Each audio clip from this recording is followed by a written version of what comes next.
सानह 9 मई के मुल्जिमान का trial military courts में फिर से चल सकेगा। सुप्रीम कोर्ट ने मशरूत इजाज़त दे दी है। फौजी अदालतें सुप्रीम कोर्ट में इंट्रा कोर्ट अपीलों पर आइंदा समाअत तक किसी केस का हतमी फैसला नहीं सुनाएंगी। जस्टिस सरदार तारिक मसूद ने सवाल उठाया, आर्मी एक्ट की आम शहरियों से मुताल्लिक दफात कालदम रही तो कल 23 फौजी जवानों को शहीद करने वालों का ट्रायल कहां चलेगा? अटॉर्नी जनरल ने कहा 9 मई वालों पर मजीद संगीन दफात भी लग सकती थी, मगर इसलिए नहीं लगाई कि अपने शहरी हैं, भले गुमराह हैं। मजीद जानते हैं सुहेल रशीद से। सुहेल, बताइए मजीद क्या कहा गया?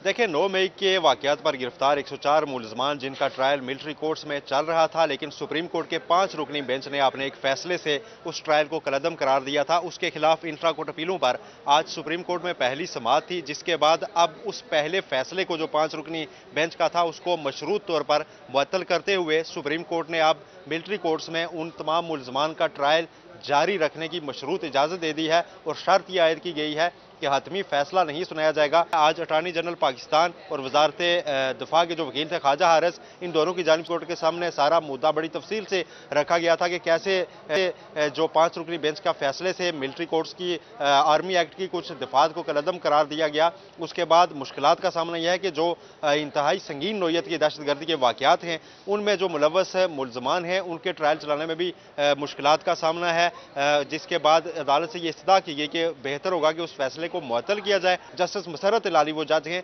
जिन्होंने इस फैसले से इख्तिलाफ, और उन्होंने कहा कि सिर्फ नोटिस जारी होना चाहिए फ्रीकेन को, पहले उन्हें सुना जाना चाहिए। अब जनवरी के तीसरे हफ्ते तक इस केस की समाअत जो है वो मुलतवी कर दी गई है, लेकिन तब तक मिलिट्री कोर्ट्स में जो ट्रायल रुके हुए थे वो दोबारा से शुरू हो सकेंगे, जारी रह सकेंगे। ठीक है सुहेल, बहुत शुक्रिया आपका।